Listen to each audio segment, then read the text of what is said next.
정신과 의사 정혜신입니다. 말끼리 살아야 세상이 건강해지는 거 여러분들 다 아시죠? 말끼리 트이는 세상. 여러분도 조합원으로 함께 만들 수 있습니다. 대한민국 언론의 구원투수 국민TV. 포털 사이트에서 미디어 협동조합 국민TV를 검색하세요. 미디어 협동조합 국민TV 같이 함께해요.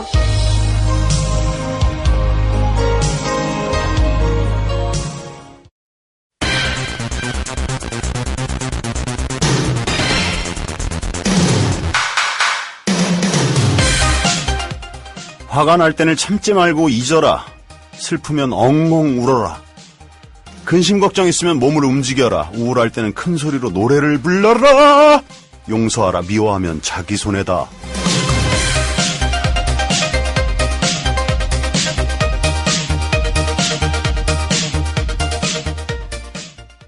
전창걸의 어나더 타임 목요일 그 문을 열었습니다.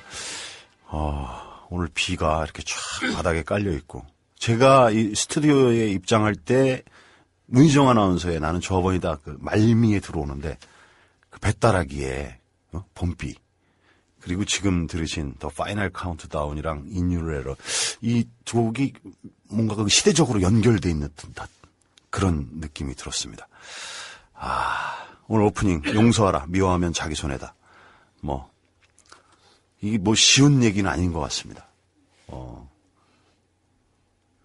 그 열받은 사람이 용서하기란 정말 쉬운 일은 아닌 것 같아요. 근데 답은 확실해요. 자기 손해는 확실한 것 같습니다. 몸을 구성하는 수많은 생명들이 좀 이 화가 난 상태에서 좀 덜 건강한 것 같아요. 여러 세포들이. 왜냐면 몸의 이 스피드도 좀 혈관의 스피드도 좀 달라지고 뭔가 경직되고 유연하지 않고 한 곳에 이렇게 뭔가 이렇게 집착해 있으니까. 아무튼 오늘 오프닝은 화에 대해서 얘기를 했습니다. 또 근심이 있으면 몸을 움직이라고 하고 우울할 때는 큰 소리로 노래를 부르는 거. 그러니까 음악이 있다라는 걸 까먹을 때가 많아요. 그리고 어떤 근심에 파묻혀갖고 그 근심도 지금 이 순간이 아니라 과거나 아니면 너무 멀리 미래에 벌어지지도 않은 일에 파묻혀갖고 끙끙거리다가 옆에서 이어폰을 발견하고 귀에다가 이어폰을 꽂으면 그제서야 나 지금 멀쩡한데 왜 그러지? 라는 그런 판단을 할 때가 있습니다. 어나더 타임을 듣는 여러분 모두 근심을 털어놓고 용서하고 아주 즐거운 시간 가지시기 바랍니다.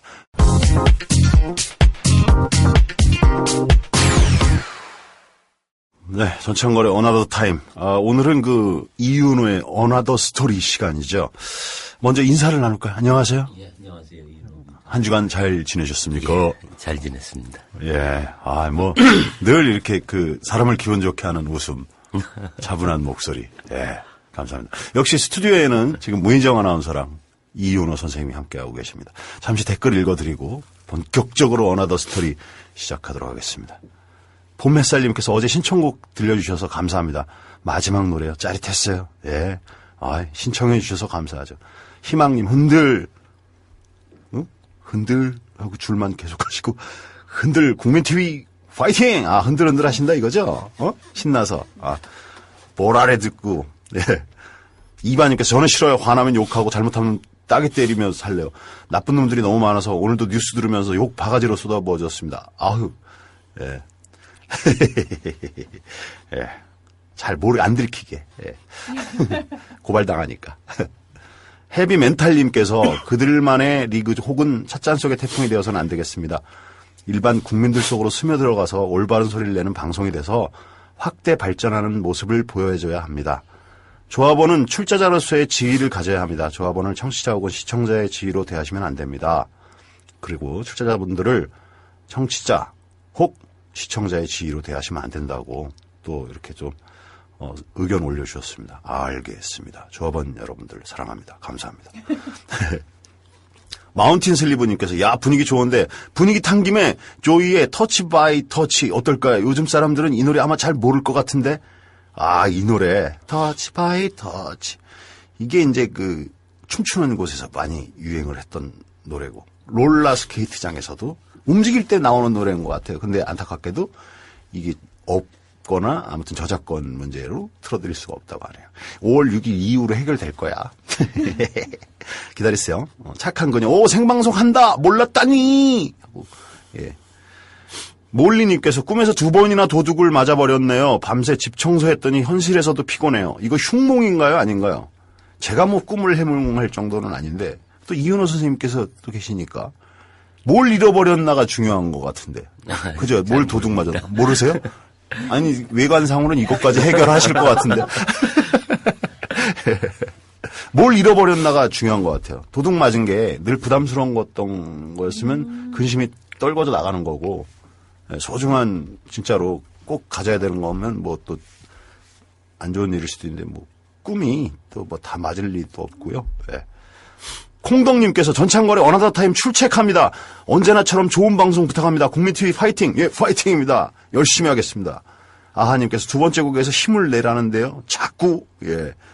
2번째 곡 힘 나셨나요? 예.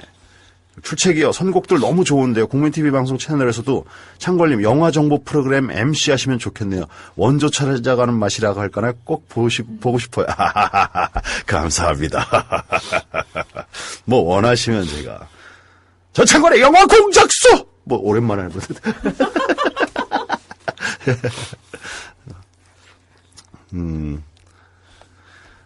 야, 헤비멘탈님께서 머리 아픈 얘기는 때려치우고 이 방송은 어디를 가도 대박 칠 것 같아. 선곡이 예술이야, 짱이야. 봄햇살님께서, 아까 얘기했고요. 신청곡 얘기.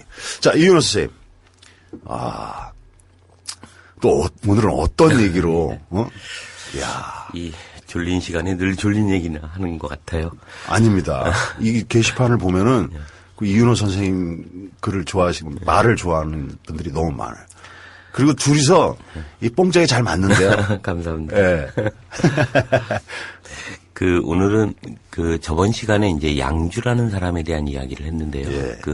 맹자에 보면 이제 세상의 절반은 양주에게로 향하고 세상의 절반은 목적에게로 네. 향한다. 뭐죠? 누구요? 누구? 목적이라는 목적. 거는 묵자라고 보통 이야기하는 그런 얘기가 있습니다. 그래서 오늘은 이제 저번에 양주에 이어서 오늘은 목적에 대한 이야기를 잠깐 해볼까 합니다. 이 묵가 집단이라고 하는 집단이 있어요. 이제 묵가. 예, 묵적으로부터 시작돼서 이제 묵자라는 책이 많이 나와 있습니다. 근데 이 도대체 묵가 집단이 어떤 집단인가 하는 거에는 대단히 재밌는 이야기들이 많이 흐르고 있는데요. 네. 오늘은 이제 묵자가 추구하려고 했던 평화에 대한 이야기들을 좀 해볼까 합니다. 평화. 예. 원래 묵자라고 하는 것에서 나오는 묵이라고 하는 의미는 여러 가지 의미를 갖는데요. 하나는 이제 묵이라는 건 죄인들의 묵형. 이렇게 이마에다가 이렇게 그 글자를 새기잖아요. 죄인이라고 하는. 화인 새기는 거. 예, 나오는 의미로서 약간 죄인들의 어떤 이미지가 있습니다. 이 하층민들이라는 말이기도 하고요. 네, 두 번째는 검은색, 그러니까 늘 노역을 했기 때문에 이 검은색 살이 다 탄 거죠. 네. 그래서 이제 예, 하층민의 이미지, 노역을 해왔던 이런 이미지가 있습니다. 어쨌거나 이 묵자 집단은 전쟁을 반대하고 허례허식을 배격하고 그럼으로써 평화에 대한 의미들을 이야기했던 하층민 집단인데요. 이 집단이 얼마나 대단한 집단이었냐면 용병 집단입니다. 용병. 예, 그래서 전사들. 예, 방어 전쟁을 수행하는 집단이었고요. 예. 이 용병 집단들의 이 뭐라고 할까요? 규칙이라고 할까요? 자기네의 규율이 너무 엄격했던 오늘은 묵자에 대한 이야기를 해볼 텐데요. 맹자편에 보면 이런 얘기가 있습니다. 묵가는 보편적 사랑을 주장하여 정수리에서 무릎까지 다 달라 없어진다 하더라도 천하를 이롭게 하는 일이라면 그것을 행동에 옮기는 사람이다. 이런 얘기를 합니다. 그러니까 정강에 털이 하나도 없었다 그래요. 하도 고생을 해서. 또 재밌는 것 중에 하나가 묵돌 부득검이라는 말이 있습니다. 뭐냐면 너무 검소한 생활을 해서 아궁이에다 불을 떼지 않았대요. 그래서 그러니까 집에 불을 떼본 적이 없는 거예요. 그래서 아궁이에 검정이 없는 거죠. 야, 뭐 생식을 하셨나?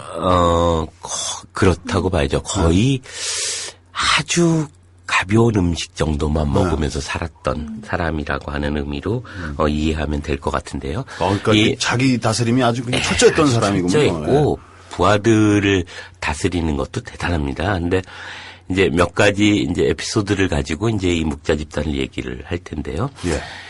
그 대단한 뭐라고 할까요? 그 장군이기도 하고 예. 이 엄청난 기술사였던 공수반이라는 사람이 있습니다. 공수반. 예. 이 사람이 이제 묵자에 많이 나오는 사람인데요. 이 사람이 지금으로 보면 엄청난 과학자죠. 뭐 폭탄 만들고 이러는 사람일 겁니다. 그 당시에도 공수반이 이제 막 이렇게 저렇게 무기를 만들어요. 예. 무기를 만들고 나면 이 무기를 가지고 이제 각 제후들이 이제 막 감탄을 합니다. 감탄을 해서 하루는 이제 성을 공격하는 공성 무기라는 운제라는 걸 만듭니다.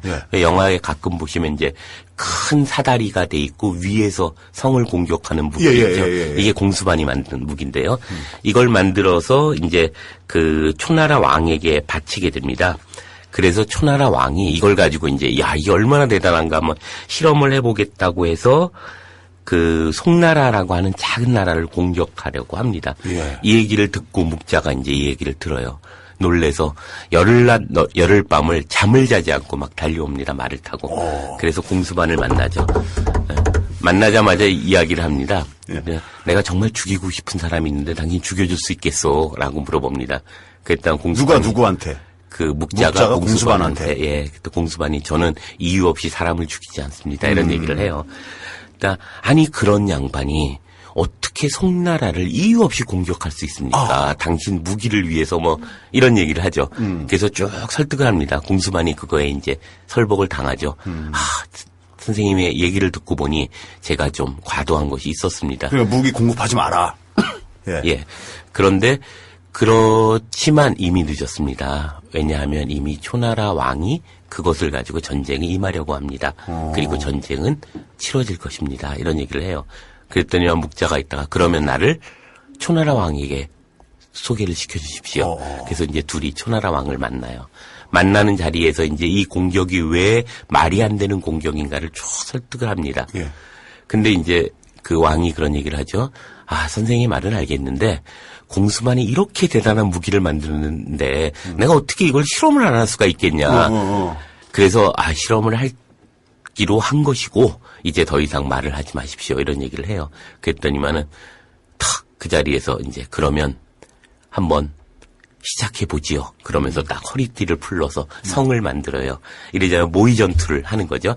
그런 다음에 이제 그 운제를 탁 주머니에서 주섬주섬 꺼내서 탁 줍니다. 자, 운제라뇨? 예, 조금 전에 얘기했던 공성 전투에 사용하는 이 기구죠. 예. 이 타다리로 되어 있고 위에서 이제 활이나 뭐 불을 쏘게 하는 예. 큰 이제 기구인데 이걸 이제 공수반에게 줘서 당신이 공격 한번 해보시죠. 그랬더니만 이제 공격을 해요. 그랬더니만 또 주머니에서 이렇게 주섬주섬 꺼내서 이제 방어 무기들을 가지고 나무 이제 모의 전투죠. 모의를 해가지고 9번 공격을 하는데 공격을 다 막아내요. 묵자가. 예, 그러면서 공수반의 공격 무기는 다 떨어졌고 아직도 방어 무기는 엄청나게 묵자한테 있는 거죠. 자, 이제 됐습니까? 이런 얘기를 합니다. 그랬더니 공수반이 있다가 졌습니다. 그러나 내가 당신을 이기는 방법이 하나 있습니다. 그러나 여기서 이야기하지 않겠습니다. 이런 얘기를 해요. 그랬더니 묵자가 웃으면서 저도 알고 있습니다. 당신이 저를 이기는 방법이 뭔지. 하지만 그것으로는 절대 저를 이길 수 없습니다. 이런 얘기를 하는 거죠. 무슨 수수께끼 같은 얘기를 해요. 근데 옆에서 듣고 있던 이제 초나라 왕이 이것들이 무슨 얘기를 하는데 이렇게. 아니 나 모르는 얘기를 그렇게 자기들끼리 재밌게 하는 거야? 당신을 이기는 방법을 알 수 있고 또 당신이 뭘 가지고 나를 이긴다 하는지 아는데 그것으로는 나를 이길 수 없다라고 하는지 그랬더니만 이제 묵자가 얘기하는 거죠. 그건 별거 아닙니다. 공수반이 지금 이 자리에서 나를 죽이면 이길 수 있다고 하는 것입니다. 그러나 내가 어찌 그것에 대해서 준비 안 하고 여기 왔겠습니까? 이러면서 이제 얘기를 합니다. 나의 부하 금고래와 그의 제자들 300명이 이미 준비를 하고 있습니다. 내가 언제까지 돌아가지 않는다면 그들은 그 무기들을 통해서 막을 수 있습니다. 절대로 당신들은 이길 수 없습니다. 도리어 커다란 손실만 볼 것이니 이쯤에서 그만하시죠. 이런 얘기를 하는 거죠. 초나라 왕이 듣고 있다가 말이 되거든요. 예. 그래서 이제 전쟁을 안 치르게 됩니다. 전쟁을 막아내는 예. 거죠. 말 한마디로. 이 묵자는 대단한 사람인데 그 묵자의 제자들 역시도 대단합니다. 이런 일이 있었어요. 아주 유명한 일화 중에 묵자 집단들이 얼마나 대단한 그 결의에 차 있는 집단인가를 보여주는 어떤 방법인데요. 그 묵자 집단은 그런 개인주의적이거나 개량적이라고 할까요? 타협적이라 할까요? 이런 것들을 철저하게 배격합니다. 예. 언제나 집단적이고 조직적으로 움직이고 규율을 통해서 일사불란하게 만드는 예. 용병 집단이죠. 예. 근데 이 용병은 재밌는 게 한 번도 이기기 위한 전쟁을 해본 적이 없어요. 방어만 했어요, 그럼? 네, 방어 전쟁만 하기 위해서 용병이 만들어진 집단입니다. 근데 여기에 아주 재밌는 사건이 있는데 회남자라는 책에 보면 그런 얘기가 나와요. 불 속에도 뛰어들고 칼날 위에도 올라설 뿐만 아니라 죽는 한이 있더라도 발길을 돌리는 법이 없다라고 얘기하는데 실제로 이런 사례가 있습니다.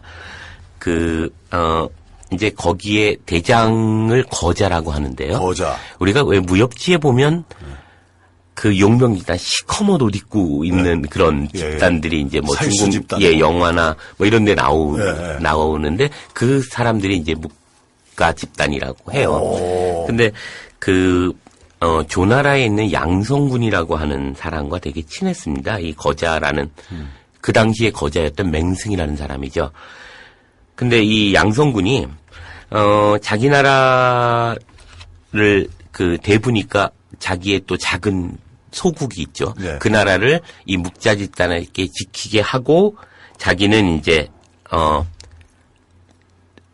뭐라고 할까요? 수도로 들어가서 뭐 이러저러한 일을 하다 역적으로 몰려요. 그래서 도망가는 일이 발생합니다.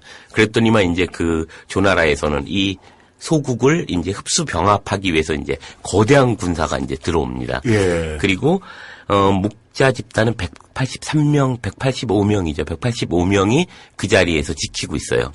그럴 때 이제 부하 중에 한 명이 이제 그런 얘기를 합니다. 이것은 위험한 일입니다. 무엇이 위험하냐면 지금은 양성군도 없을 뿐만 아니라 그것이 무슨 명분이 되지도 않습니다. 더욱이나 개죽음을 당하는 꼴에 불과합니다. 묵자의 명백을 이어가야 되지 않습니까? 이런 얘기를 해요. 철수하자. 예. 도망가자는 거죠. 예. 왜 183명이 그 거대한 군대하고 맞서서 어떻게 싸우려고 하느냐. 그러니까. 우리는 불가능하다. 이거 영화 본 것 같은데. 예, 피해서 그것으로부터 피신하는 것이 중요하다라고 얘기를 합니다. 그럴 때 이제 이게 이 맹승이 얘기를 하는데요. 이런 얘기를 하죠.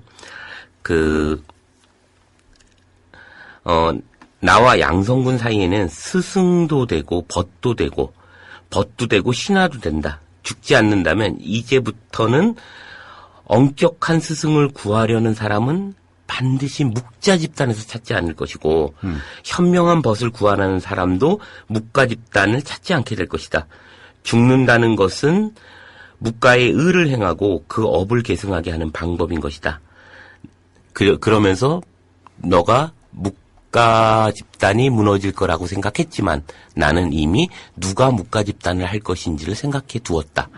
그래서 송나라의 전향자라는 사람이 있습니다. 예. 전향자에게 이 거자를 하라고 이미 명령을 하려고 하니 그것에 대해서는 염려할 필요가 없다. 그러나 중요한 건 의를 지키는 일을 지금 포기하는 순간 더 이상 세상에서 묵가 집단의 그 의리를 찾지 않을 것이다. 이런 얘기를 합니다. 여기서 물러나면. 네, 그러면서 이제 2명을 시켜서 이제 전향자에게 가서 거자를 하라고 명령을 내립니다.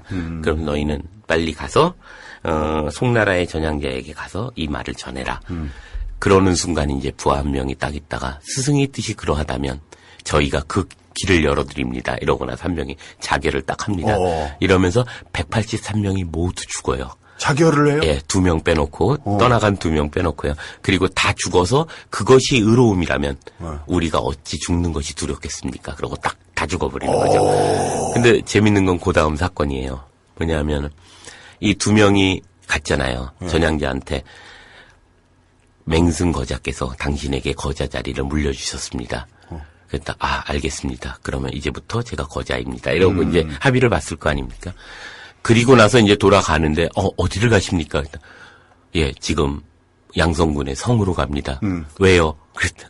죽어야죠, 가서. 이런 얘기를 합니다. 두 명마저도. 예, 그런데 이제 그 명맥을 잇고 나서 그걸 전달하고 자기의 임무를 다 수행하고는 이제 떠나가는 거죠. 근데 재밌는 건 이제 그걸 딱 전향자가 보다가 이제는 내가 거자이니까 내 명령을 따라야 합니다. 가지 마십시오. 딱 그런 얘기를 합니다. 예. 그런데 이 두 명이 이미 저의 명령은 당신이 거자가 되기 전에 나에게 전달된 것입니다. 그러고 가서 두 명도 자결해서 죽어요. 야.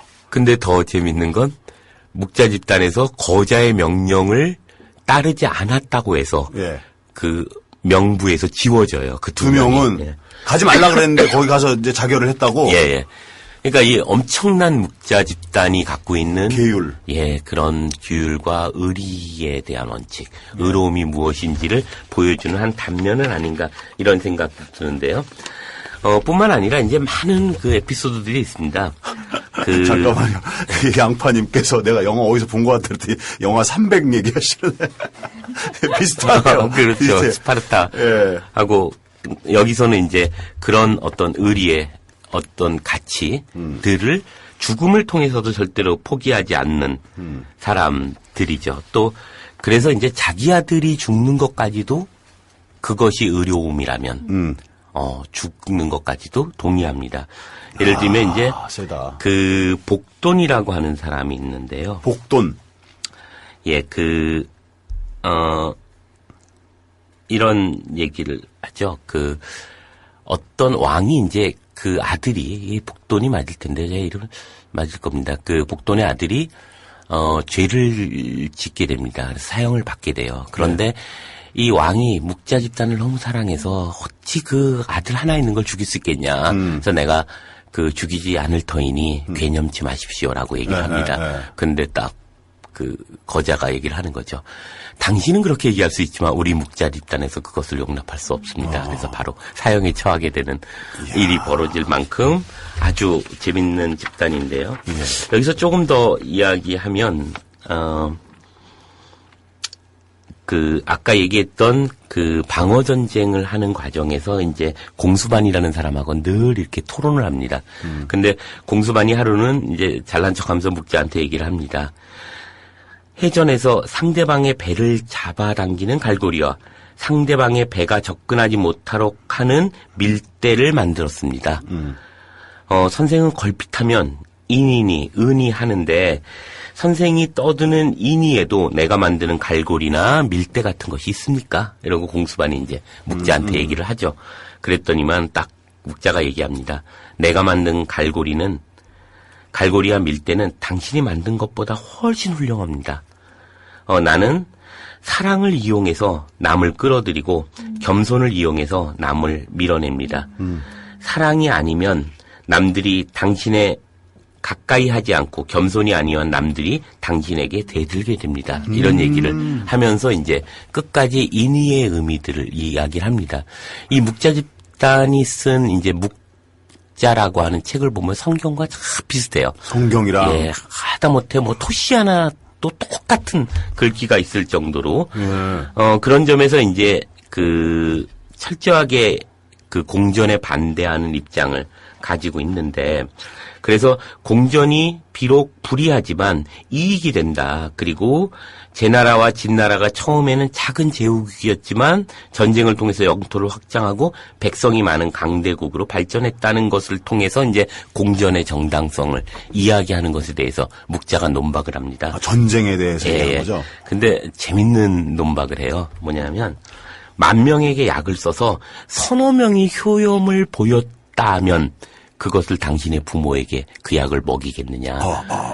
그러니까 10,000번의 전투가 있었고 10,000개의 소국들이 전투를 해서 끊임없이 문제가 야기됐는데 제나라와 진나라 같은 한두 번의 나라들의 비유를 통해서 전쟁이 의미 있다고 얘기한다는 것은 약을 10,000명에게 썼는데 2-3명에게 효험이 있다는 것을 통해서 그 약이 좋은 약이다라고 얘기하는 것과 똑같다. 그것은 당신의 부모에게 먹이겠느냐. 뭐 이런 이야기를 하면서 이제 전쟁에 대해서 철저하게 반대를 하죠. 그러면서 이제 이런 명분을 얘기합니다. 잠깐 보면 전쟁은 수년, 빨라야 수개월이 걸린다. 임금은 나란히를 돌볼 수 없고 관리는 자기 소임을 다할 수 없다. 겨울과 여름에는 군사를 일으킬 수 없고 농사철인 봄과 가을에 전쟁을 벌린다.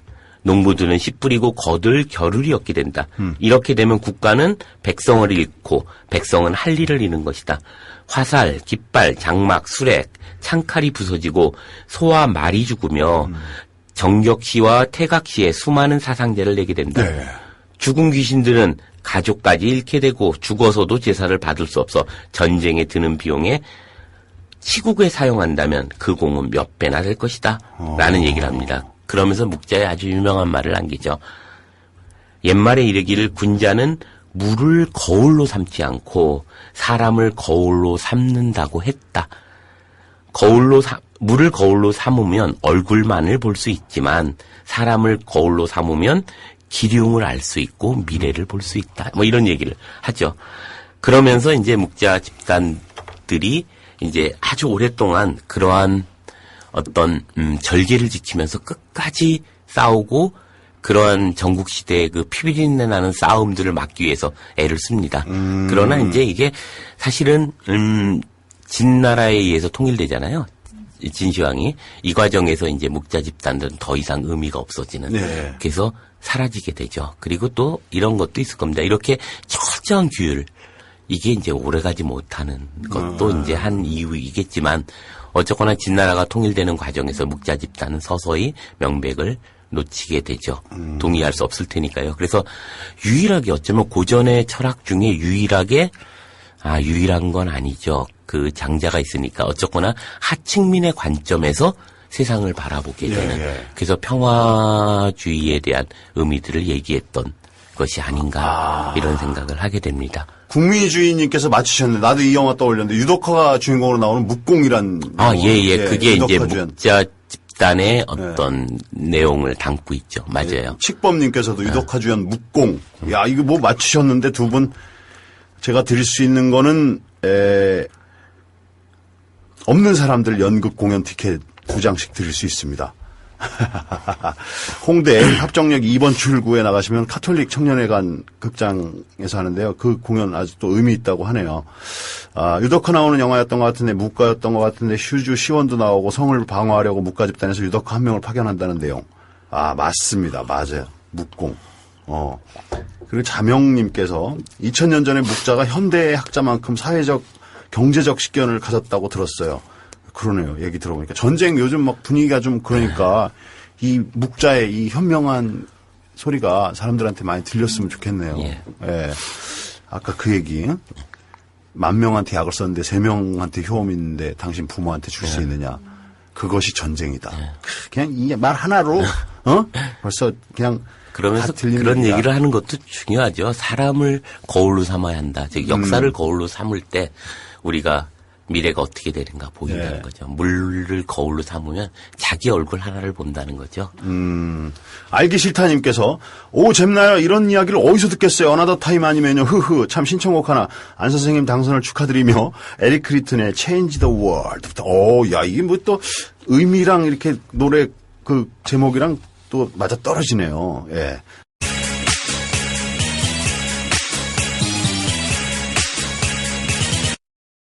레드슈즈 다리예뻐님께서 와우 재미와 교훈 이보다 좋을 순 없다. 그래서 배꼽 사진 올려주셨어요.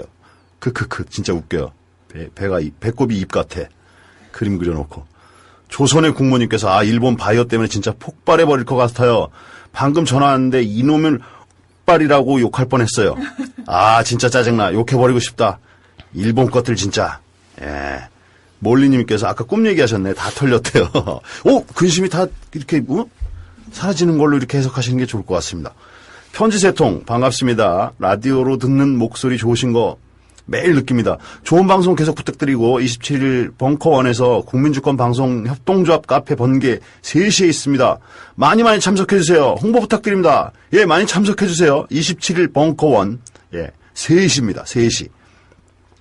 봄이라 코간질님께서 남편은 이동 중에 방송을 듣고 저는 집에서 생방송 듣습니다. 언제나 고품격 유쾌한 어나더 타임. 오늘도 멋진 방송 부탁합니다. 행쇼. 봄이라 코간질님께서. 예. 전걸창님, 어저께 깔창이라고 저를 호를 정해주신 텁텁한 봄비가 포도의 대지 위에 깔창을 깔아줍니다. 오늘도 어김없이 국민TV 라디오를 통해서 창걸님의 어나더 타임을 듣습니다. 멀리서 들리는 듯 문희정 아나운서의 웃음소리가 어나더 타임이 2차 더 타임이 되어 내 마음에는 봄비와 어우러지는 음악이 푹신한 깔창을 깔아줍니다. 시인이야! 오늘도 감사합니다. 깔창 전창걸님. 만쉐! 하셨어요. 전걸창님이에요, 이분은. 실명이신가? 곰 잡는 고님께서 두 분 같은 경우를 전문 용어로 아삼육이 맞다 하지요. 너무 어려운 용어인가? 아삼육. 한때 잘 무슨 뜻인지도 모르고 둘이 친하면 우리 아삼육이야 이런 말을 썼던 것 같기도 합니다. 무지개님께서 동양 철학을 접하면 모두가 청동기 시대의 제자백가만 듣는데 동양에는 그 이후 철학자가 없는 건가요? 있죠. 간디 형님도 있고 크리슈 나무르트 형님도 있고 우리 또 우리 나라에도 태계 이황 선생 이런 많죠. 그렇죠. 예. 이런 건 있는 것 같아요. 그러니까 중국 철학을 보면 사실은 난세에 이제 많은 의미와 가치들이 이제 나오게 되는데 그게 이제 춘추전국 시대 어떤 공자를 필두로 하는 철학자들이죠. 그리고 그 이후에는 그 철학들의 의미들이 무엇인가를 해석하는. 예. 그래서 훈구학부터 시작해서 성리학이나 그다음에 양명학이나 고증학 등등으로 예. 이제 이걸 어떻게 볼 것인가 하는 문제들을 중심으로 철학이 발전해 왔다고 봐야죠. 물론 그것 말고도 이제 이러저러한 철학들이 있었지만 예. 중국 철학의 기본적인 골격은 그러한 춘추전국 시대에 등장하고 있었던 철학의 의미들을 끊임없이 해석하고 새로운 의미들을 부여하면서 철학을 발전해 왔다고 봐야죠. 그래서 그런 말이 있잖아요. 옹고이지신이라고. 네. 그러니까 과거의 것을 대표서 오늘을 밝힌다라고 하는 건데 그러면서 이제 예를 들면 공자의 생각을 조금 더 확장시켜서 나중에 이제 주자는 성리학을 만들어서 우주의 원리들을 이야기하고 이런 의미에서 보면 여전히 근본은 이제 춘추전국 시대에 이루어졌던 거기서 철학이었던 많이 의미들이 공부가 아닌가. 되어진 거를 후세에 와서 의미들을 새롭게 해석해 들어가는 거죠. 해석하거나 또 이제 또 조금씩 덧붙이고 공부 더 잘하시는 분들도 계셨을 것 같아. 예. 더구나님께서 마지막 노래 끝나고 박수 칠 뻔했어요. 선곡 짱이네요. 감사합니다. 미입금 조합원님께서 이런 창걸님 취향이 마음에 듭니다. 마네킹 팔이라도 잡고 브루스를 주고 싶네요. 알기 싫다님께서 그 음악 선택 탁월하십니다. 커피를 부르는 이 분위기 눈물 음악 봄비와 함께 눈물이 나네요. 님께서 노래는 눈을 뗄 수 없다 하고 나는 노래와 재미난 이야기 때문에 귀를 뗄 수가 없네요. 야, 이렇게 계속 사연 주시고 계십니다. 오늘은 지금 이윤호 선생님과 함께 어나더 스토리 함께 하고 있습니다. 네. 아까 한 가지만 조금 덧붙이면 이제 그 묵자의 얘기 중에 이제 비명이라고 하는 편이 있습니다. 운명을 거부하는 거죠. 비운의 비명. 운명을 이제 거부하는 그 의미들을 갖는데요. 여기서 이제 재밌는 얘기를 합니다. 우리가 어떻게 살아야 할 것인가 하는 문제를 얘기하면서 3표를 얘기합니다. 3표. 세 가지 표준이라는 거겠죠. 세 가지 기준인데 그 세 가지 3표 그래서 저는 무슨 간장이나 이런 쪽으로 그건 셈인가? 그럴 수도. 그래서 이제 본과 원과 용에 대한 얘기를 합니다. 본, 원, 용. 그러니까 그 뿌리를 어디에 둘 것인가 하는 겁니다. 그래서 어디에 본할 것인가. 그랬을 때 첫 번째가 뭐냐면 성왕들이 해왔던 역사 속에서 해왔던 일들의 그 뿌리를 두어야 한다라고 하는. 그래서 역사를 제대로 이해하는 것. 아까 물에 얼굴을 비치는 것과 달리 사람을 거울로 삼아야 한다라고 하는 의미가 이걸 텐데요. 그래서 성왕들이 치세를 해왔던 것들을 잘 살피면서 거기로부터 그 뿌리를 삼아야 하고 그렇다면 어디에서 원할 것인가, 어디에 그 근원을 찾을 것인가라고 할 때 재밌는 얘기를 하죠. 아래로 백성들의 현실을 살펴야 한다. 라고 얘기를 합니다. 그러니까 철저하게 백성들의 관점에서 이제 바라보는 거죠. 더 나아가서 이제 어디에 용할 것인가, 어디에 사용할 것인가라고 했을 때 나라의 법과 행정이 시행되어 그것이 국가, 백성, 인민의 이익에 합치되는가를 검토해야 된다. 그러니까 무엇인가를 할 때 그것은 철저하게 그 백성들의 이익에 부합되는 것이어야 한다.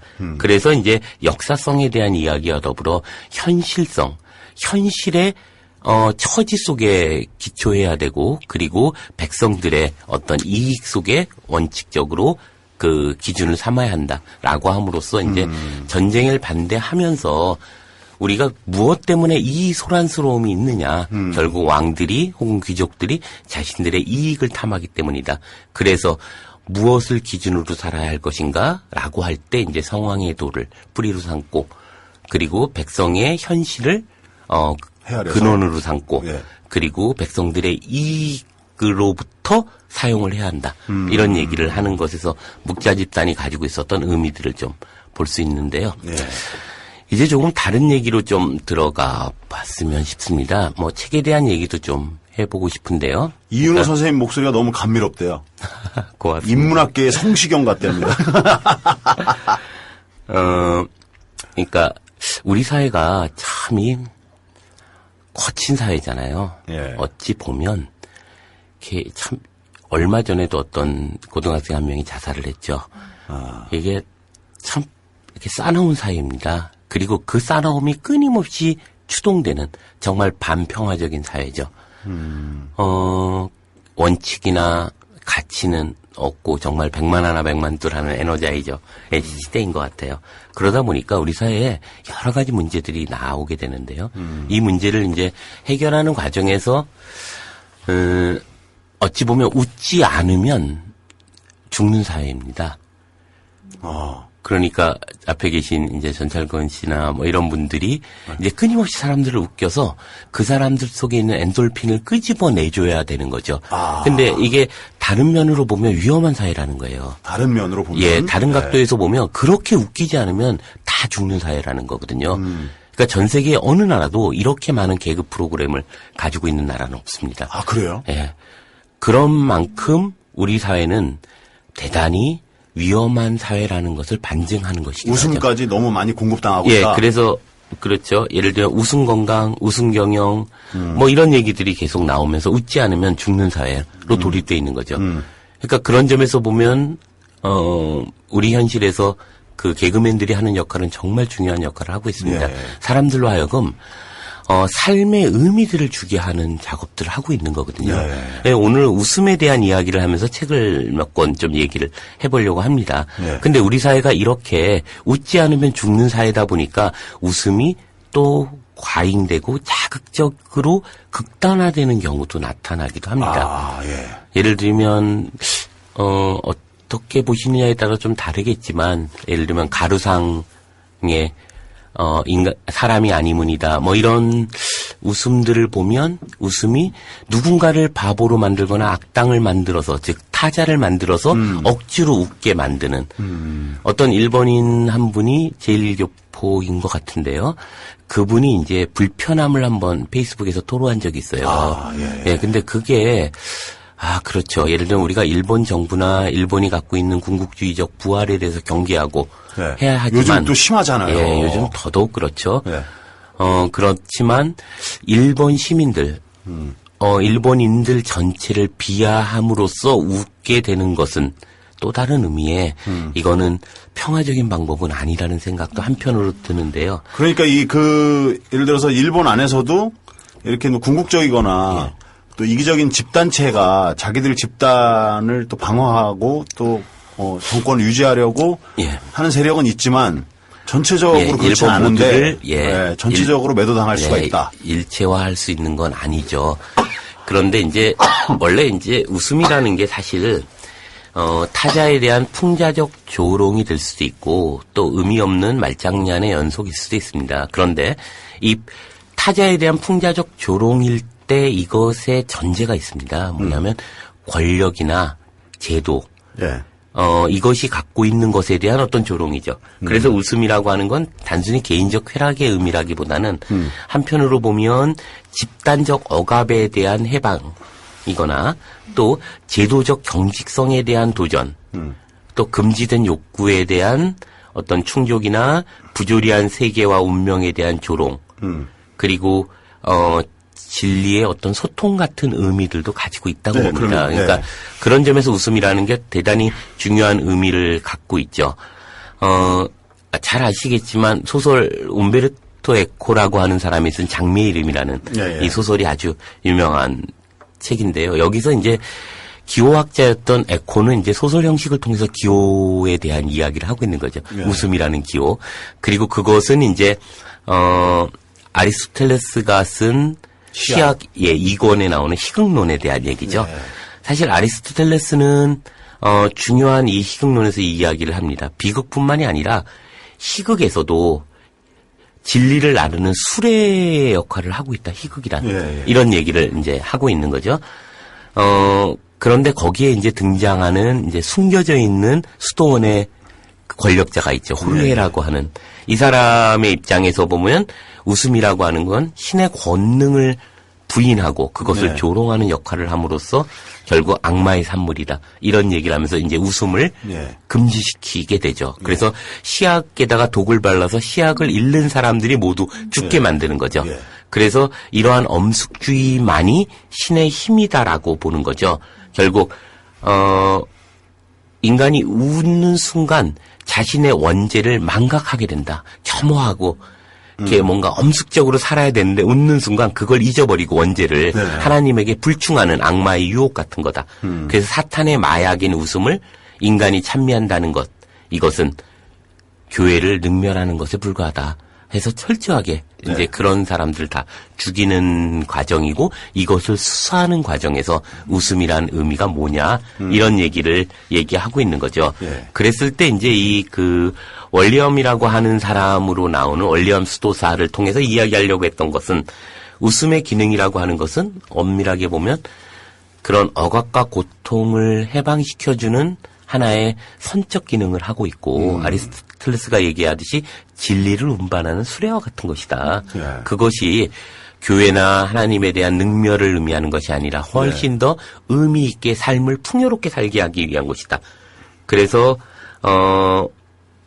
그 사랑이나 은총이나 용서 그런 것이 다 들어있는데 성경에 없는 것이 하나 있는데 그것이 유머이고 그것이 이 시대를 지배하고 있다. 뭐 이런 얘기들을 이제 예. 하게 되는 거죠. 그래서 유머라는 것은 대단히 의미 있는 하나의 그 가치를 품고 있는 건 아닌가 이런 예. 생각을 합니다. 그래서 오늘 그 중미 작가죠. 우리한테는 잘 알려져 있지 않을 수도 있는데요. 몬테로소라고 하는 작가가 있습니다.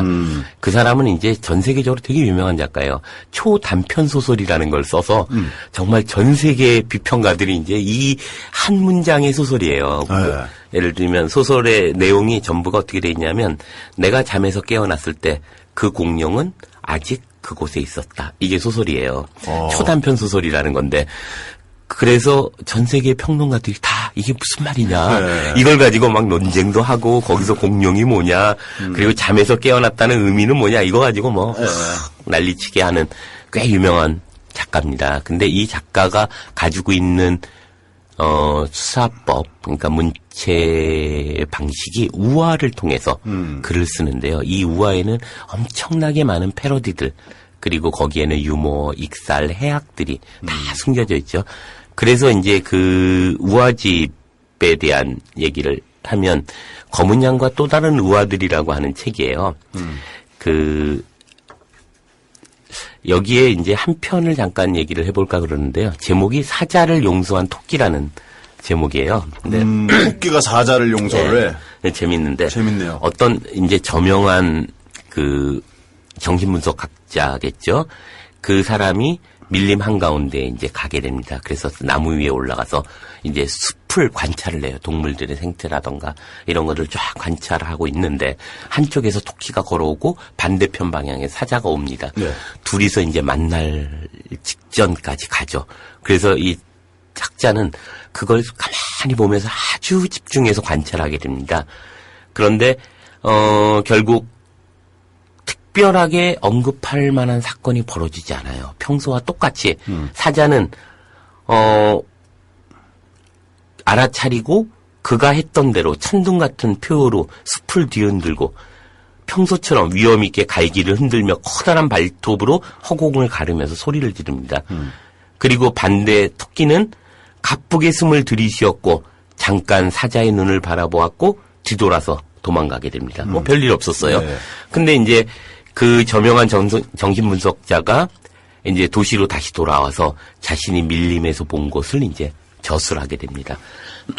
그리고 논문을 써서 출간하면서 이 논문이 엄청난 공전의 히트를 만들어내게 되는데요.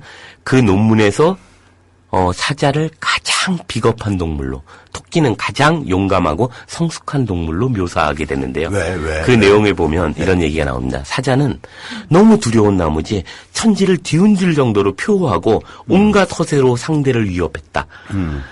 토끼는 이를 훤히 눈치챘으며 또한 토끼 자신의 힘에 대해서 익히 잘 알고 있었다. 따라서 토끼 자신이 그만 인내심을 잃어버리고 정신 나간 허풍선이를 처치해버릴까봐 걱정되어 스스로 그 자리를 피해버렸다.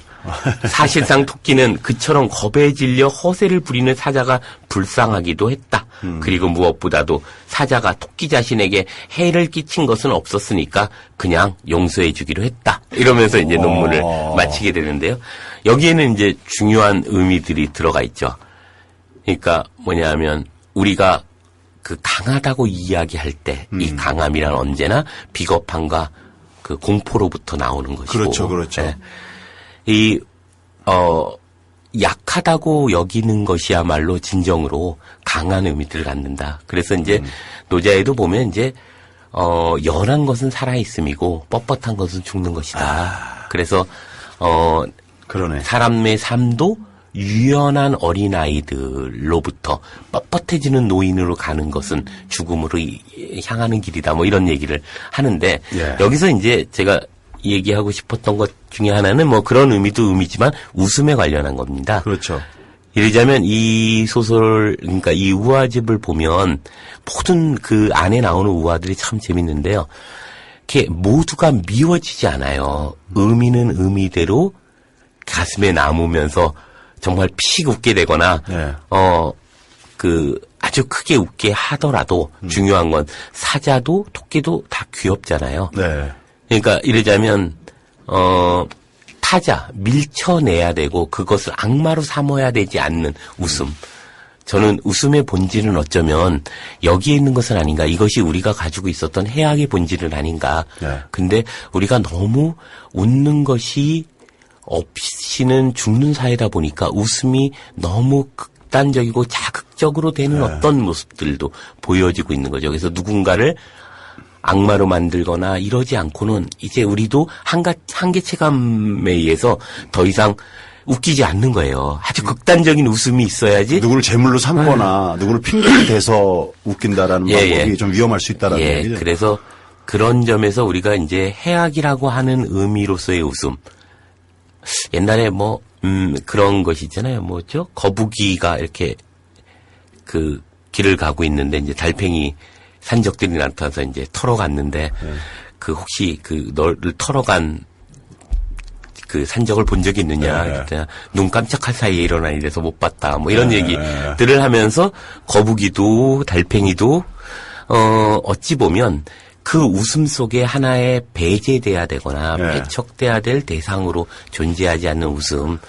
어쩌면 이것이 그리운 시대에는 아닌가 이런 생각. 더 이렇게 훈훈하고. 근데 시대가 또 그런 또 전체적인 독한 개그를 만들어내는 걸 또 요구할 수도 있고 뭐 누군가가 이렇게 독하게 하지 않으면 사람들이 안 웃는다라는 걸 감지해서 또 반응이 없으니까 막 그런 것도 있는 것 같아요. 야, 그 좋은 말씀입니다. 이 코미디의 가치, 웃음의 가치. 전에도 말씀드렸지만 아까 얘기했던 그 장미 이름 거기서 그 시약 1편 비극만 지키려고 했던 그 오야봉은 네, 호루해죠. 숨을 졸이는 인생을 강요하는 거고 그렇죠. 웃음이 있는 세상은 숨이 터지는 인생이거든요. 예, 진리를 나누는 수레죠. 예. 네. 아, 좋은 말씀 감사합니다.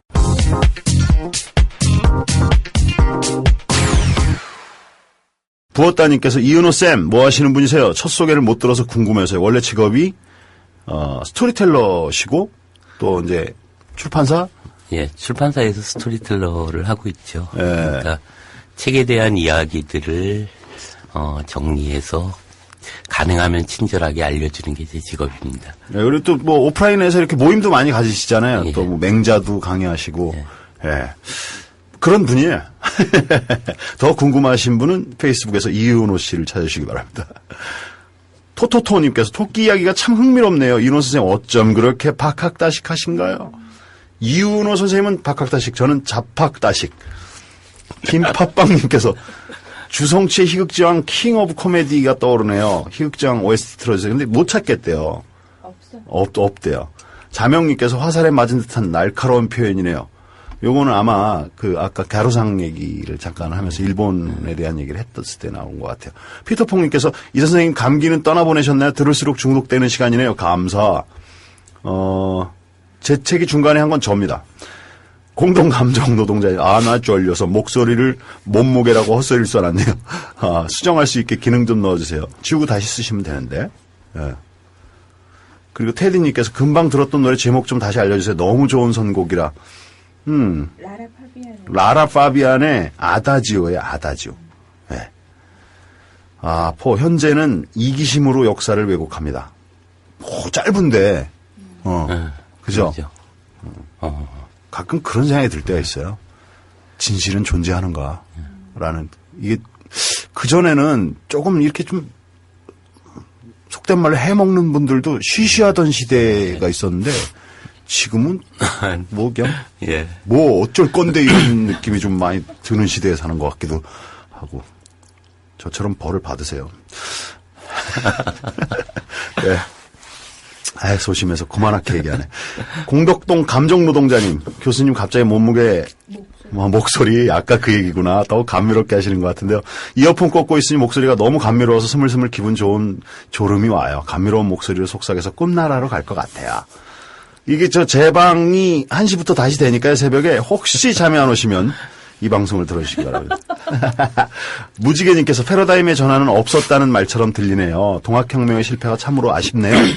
사문난적에서 빨갱이 종북으로 이어지는 기득권의 교조주의를 끊을 수 있었던 기회였던 것 같은데요. 동학혁명. 그렇죠. 네. 외세가 이렇게 가입을 이렇게 가세를 해갖고 끌어들여서 또 어떤 혁명이 어긋났던 적이 좀 있고. 몽골. 아까 인문학계의 성시경 같으시다는 분이.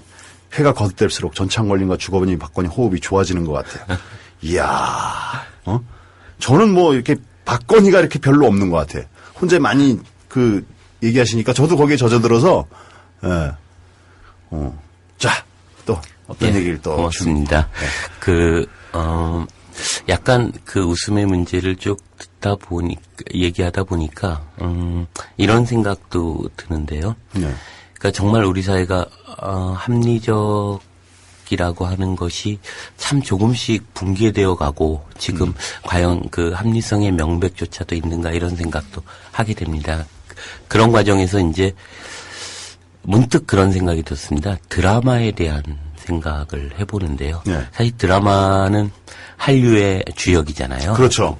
그런데 그 드라마의 이면에는 또 다른 의미도 있는 것은 아닌가. 이러자면, 우리 사회의 그 가족 구성원 모두를 보면 이 소외된 어떤 자기 노동 속에서 살아갑니다. 예. 예를 들면 아이는 학교의 공부가 즐겁지 않은 거죠. 예를 들어 수학 시간이 그 데카르트를 발견했어 이러면서 함수에 대한 공부를 하면서 가슴이 벅차 보는 학생은 별로 없을 것이고 소수죠, 소수. 네. 소수도 있긴 있나요? 공부 잘하는 학생들은 또 이제 그게 즐거운 학생들이 근데 있죠. 그것도 경쟁심이 주로 그 공부를 잘하게 만들지 그 안에서 받는 어떤 지적 어떤 호기심이나 환희 이런 것들은 아닌 것 같은데요. 네.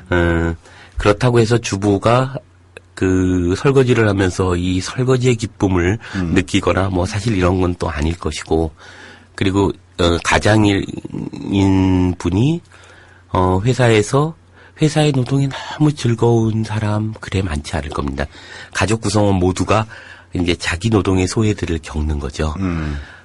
그 사람들이 모여서 앉아 있을 때 이런 가정을 한번 해보죠. 원룸이고 가족이 4가족이라고 치고 그리고 4명은 각자의 그런 역할을 하고 왔을 때 예. TV가 없다면 이 사람들은 어떻게 하루를 보낼까 이런 겁니다. 무슨 얘기를 하고 있을까 가족들은. 얘기하는 시간은 얼마나 될까? 이런 생각을 한번 해본다면 우리는 드라마의 어떤 또 다른 정체들을 보게 하는 거죠. 그게 뭐냐면 이르자면 사회적 이 소외와 사회적 거칠음을 안전핀으로 막기 위한 또 다른 최면제 같은 역할을 하고 있다고 봅니다. 분명히 그것도 사회적 기능을 하고 있지만 어떤 경우에는 그러한 최면으로부터 조금 깨어보는 것도 의미를 가지고 있을 거라고 조금이 아니라 진짜 생각을 깨야 돼요. 해야죠. 네.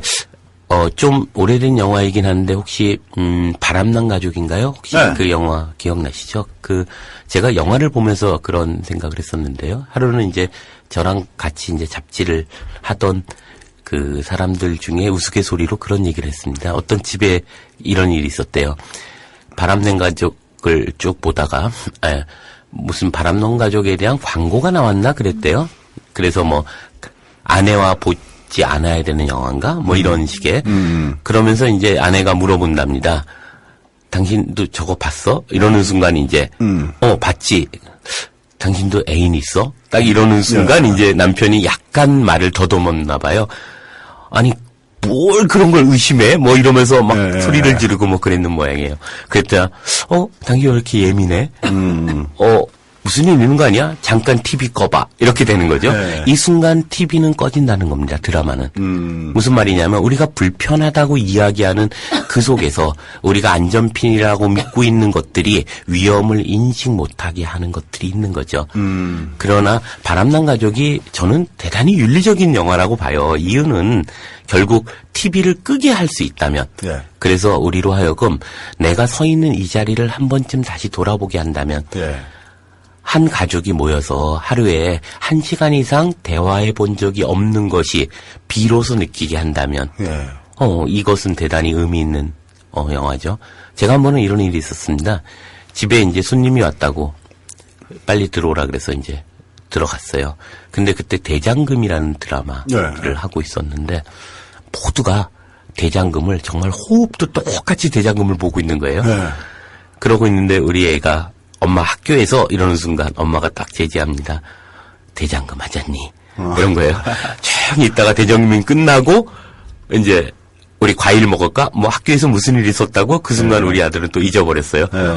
몰라? 이러는 순간 이제 모든 대화는 그 드라마를 통해서 이제 중지되는 거죠. 그리고 우리가 가져야 될 다양한 생각들, 다양한 어떤 성찰들, 혹은 다양한 나눔들이 그 안에서는 사라지게 되고, 그리고 나면 이제 드라마가 끝나고 자기 방으로 각자 들어가서 문 잠그고 자기 일을 하는. 그래서 하루에 학교나 직장을 끝내고 한마디도 안 하고도 하루를 보낼 수 있게 만드는 것이 드라마일 수도 있다고 생각합니다. 드라마하고 예. 매체죠. 매체. 그렇죠. 그런 하루에 점으로 그 보면- 맞아요. 봤던 뉴스를 한 4번, 5번 계속 보는 사람들도 많아요. 그 TV 시청 시간으로 보면 우리나라가 대단히 높은데요. 네. 그 이유는 아까 얘기했던 웃음과 비슷한 과잉된 사회에서 과잉된 안전핀이 필요하고 그걸 통해서 자꾸 잊어버리게 함으로써 효율성을 높이게 하는, 그래서 효율성이라고 하는 단일 가치가 지배하는 사회는 아닌가 이런 생각을 좀 하게 됩니다. 지배하는 사회에 맞는 것 같은데요. 저는 개인적인 의견입니다. 예. 아까 이제 그 웃음에 관한 얘기 하면은 개그 하나 해드릴까요? 어떤 사람이 그 지게에다가 아이 하나를 업고 막 힘들게 산을 오르고 있는 거예요. 근데 이제 저 사람 대단하다. 지게에 아이까지 저렇게. 근데 애가 이렇게 떨어질 것 같은 거야. 위태위태해. 그래갖고 저기 상관할까 말까 하다가 이제 그 사람한테 가서 아저씨 그 애가 떨어질 것 같다고 그랬더니 너무 열심히 가느라고 아니 무슨 소리 하시는 거냐고 힘드니까 저기 비키시라고. 아니 그게 아니라요. 애가 지금 떨어질지도 모른다. 아 자꾸 이러지 마세요. 이러면서 막 성큼성큼 가는 거예요. 그래서 야 모른 척 할까. 근데 애가 또 위험하니까. 딱 가서 아니 저기요 아저씨 이제 잠깐만 뒤 좀 돌아보세요. 이게 애가 지금 떨어질라. 아니 애가 뭐가 그렇다는 거야. 다 괜찮은데 딱 보더니 야 둘째랑 셋째는 어디 갔니? 아까 그 둘째랑 셋째는 어디 갔니 개그가 그 한편으로 이 좀 지금 시대상을 또 얘기할 수 있는 부분이 좀 있어요. 그러니까 앞만 보고 달려가다가 가장 소중한 걸 잃어버리지 않았는지라는 얘기가 있는데 웃고 말면 또 웃고 말고 또 그래도 되는 그런 묘한 그 경계점이 있습니다. 아, 또 이제 뭐 안 좋은 소식들이 있네요. 창걸님 정말 큰일 났습니다. 환님께서 제주 강정마을에 경찰 1000여 명이 투입되어 활동가들을 무작위로 체포하고 있다고 합니다. 일부는 마을 밖으로 피신하고 있고 경찰 1000여 명 중 1000명 25개 중대가 마을을 뒤져서라도 연행하겠다고 하네요. 2013년에 지금 이건 강정 계엄령 선포 왔습니다. 이거 반드시 알려주세요. 꼭 하셨고 그 밑에 댓글에 마을을 다 뒤져서라도 연행 헐 지슬의 재반복 실사판 지금이 몇 년도인가요? 하시고 한라산 돌림께서 강정마을 대규모 공권력 또 투입 충돌해갖고 그 관련 기사 자료도 주소도 올려놨습니다. 많은 관심 부탁드리고요. 포님께서 우리 이은호 선생님 얘기 듣고 가정에 대한 얘기 인식하지 못했는데 우리 가정의 일상이네요. 오 하셨어요. 제가 한번 그런 질문을 아는 친한 형한테 물어본 적 있어요. 친구가 친한 거야? 가족이 친한 거야? 라고 했을 때 처음에는 아이 그래도 가족이지. 그래서 가족은 좀 위기용에서만 조금 다리가 되고 예, 평상시에는 친구보다도 더 서먹한 것 같은 느낌이 들어요. 그러니까 어느 정도 좀 이만큼 살아야 된다는 기준을 매체에서 자꾸 제공을 하고 그게 기준이 되니까 그 기준의 숫자로 도달하지 못한 또 가장은 또 자식들이나 그 배우자 보기에 또 민망하고 또 아이들은 아이들대로 그 불평도 있는데 또 자기가 또 가족들한테 못 해주는 것도 죄송하고 이런 서로 미안함 때문에라도 있는데 그런 얘기는 또 밖으로 표출 못하는 것도 있고 그리고 자꾸 매체에서 제공되는 거는 기가 막히게 생긴 남자와 아름다운 여자가 이거 사라 그러고 이 집에 살아야 된다고 그러니까 그거에 못 미치는 사람들은 내가 좀 부족한 게 아닌가라는 그러지 않은데 자꾸 그런 것 때문에 더더욱 가족들은 누구와 얘기하냐 하면 그 매체랑 얘기하려고 하는 것 같아요. 가족과는 또 단절되기도 하고 그러는 것 같은 느낌도 있었습니다. 제나 엄마님께서 오늘 국민TV 라디오 뭔 일이래요? 전체 방송의 음악 선정이 되게 좋네요. 아주 좋아요. 너무 좋아요. 환장 좋아요. 하셨고 이바님께서 둘째랑 셋째 어디 갔을까 이렇게 하십니다. 부었다님께서 TV 없이 혼자 사는데 강아지밖에 대화 상대가 없답니다. 전화 한 통 안 오는 날은 한마디도 안 하기도. 신청곡 김건모 박강현의 함께. 이거 참 오랜만에 들어볼 수 있겠네요. 유쾌한 씨, 그럴 수가 혹시나 하고 기대하고 있는데 사람들이 그런 일들이 있으니까 점점 냉정해지고 정치 얘기는 피하려고 하죠. 걱정이네요. 예. 강정마을 얘기죠. 예. 그러니까 자꾸 대놓고 이제 공포를 좀 심어주는 느낌도 좀 있고. 예. 정확히는 쟤는 모르지만 제 그냥 개인적인 감으로 말씀을 드리는 겁니다. 자, 오늘 그 이윤호 선생님과 함께 어나더 스토리에 계속 꾸며보고 있습니다. 예. 그 강정마을 소식을 접하면서 그런 생각이 났는데요. 이제 정말 그 허세 떨고 공포에 차 있는 사자를 이제 토끼가 용서하지 않을 때가 된 것을 아닐까 이런 생각도 듭니다. 토끼가 너무 힘이 없어. 그래서 엽기 토끼 같은 애들이 진짜 있었으면 좋겠어. 그래서 이제 그런 정말 민중들의 힘이랄까요? 민중들의 가치랄까요? 이것이 이제 또다시 하나의 의미가 될 순간이 되는 건 아닌가. 네. 아까 어떤 분이 이제 지슬의 현대판이다라고 얘기하는데 지슬을 보시면 아시겠지만 4.3도 이렇게 단순한 것으로부터 출발하고 있었던 거거든요. 예. 결국 그 민중들의 어떤 의미 있는 한거가 폭도로 변하는 순간 여기서부터 이제 엄청난 국가적 폭력은 자행되는 거죠. 그러기 때문에 이 강정마을의 문제는 대단히 중요한 마지막 평화의 상징 같은 거라는 생각도 듭니다. 예를 들면, 해군기지가 없었던, 그래서 뭐 그런 느낌들 있잖아요. 필리핀에서 이제 태풍이 싸납게 불어오다가도 제주도와 만나서 그 힘이 반 이상 줄어들고 조금 평화를 생각하게 되면서 그냥 비 세게 한번 내리는 걸로 변하던 것이 제주도의 어떤 의미는 아닐까. 이런 생각도 좀 들고요. 그래서 평화를 지키고자 하는 평화의 섬이라는 이미지가 대단히 중요한 의미를 갖습니다. 근데 거기에 이제 해군기지가 등장하는 순간부터 수만 가지의 문제들이 야기될 겁니다. 사회적이고 정치적이고 또 폭력적인 문제들이 등장하게 될 텐데 예. 이제 이걸 막고자 하는 그러한 제주도민과 또 평화활동가들의 노력이 이렇게 또 다시 밟히게 되는 일들이 발생하고 있네요. 좀 안타깝습니다. 이게 지금 같은 함께 이렇게 좋은 세상을 살아갔으면 좋겠다라는 그런 생각이 듭니다. 함께 음악 한번 들어볼까요? 함께? 예. 가족, 친구, 국민 모두 이렇게 진짜 힘들고 외로울 때 서로의 지탱할 수 있는 힘이 돼서 함께 가는 그런 세상이 됐으면 좋겠습니다.